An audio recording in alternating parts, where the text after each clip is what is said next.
قوم عاد پہاڑ کی طرح قد اور قدامت رکھنے والے لوگ جنہوں نے عظیم و سکون والے شہر کو آباد کیا تھا، لیکن انہوں نے ایسی کون سی بدعمالیاں کی تھی جس کی وجہ سے ان پر عذاب نازل ہوا۔ اس عذاب نے تاریخ کی سب سے بڑی قوم کو تباہ اور برباد کر کے رکھ دیا۔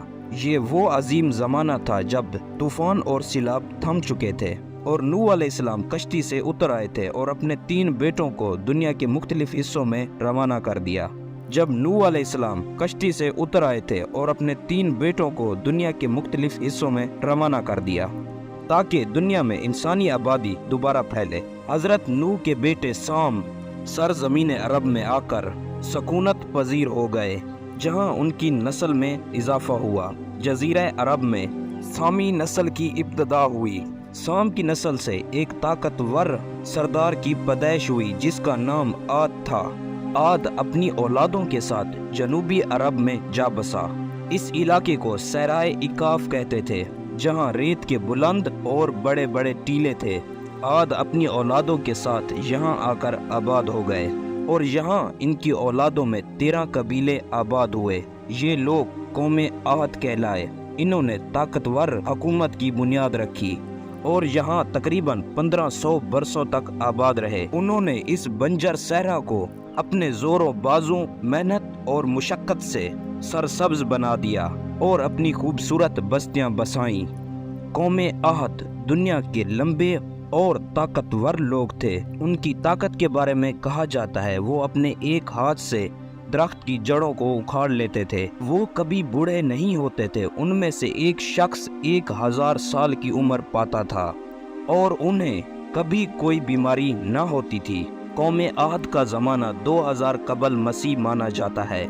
انہوں نے آکاف میں پہاڑوں کو کاٹ کر عالی شان محل بنائے تھے، بڑے بڑے ستونوں کو کاٹ کر اپنی بستیوں کی عظمت کا ثبوت دیتے۔ 1000 ستونوں والی قوم کی شہر بھی کہا جاتا ہے، جس کا مرکز حضر موت کا علاقہ تھا۔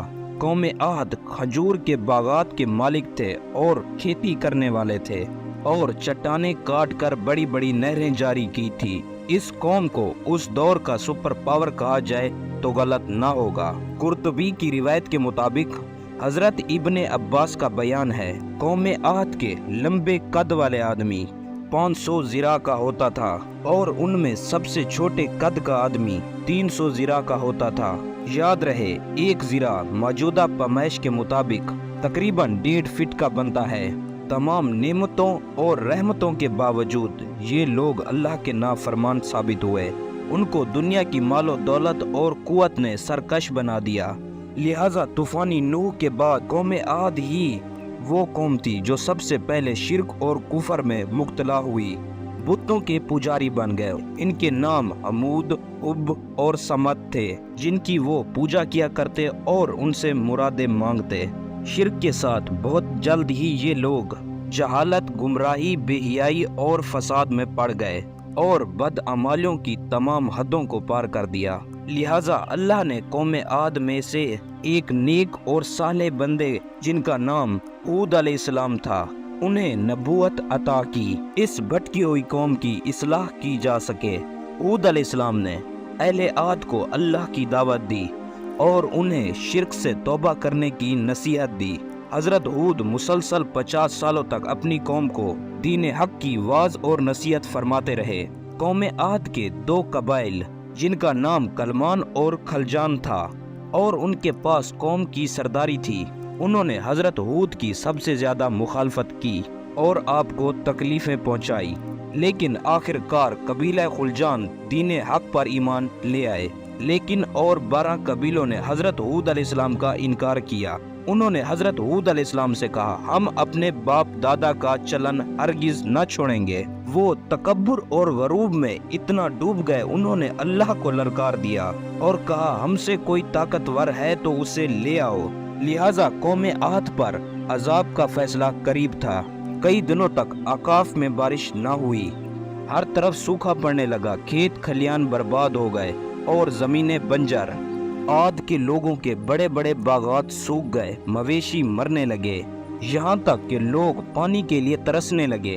جب کھانے کو کچھ نہ رہا، یہ لوگ کتے، بلیاں، مردار جانور اور چوہوں کو بھی کھانے لگے۔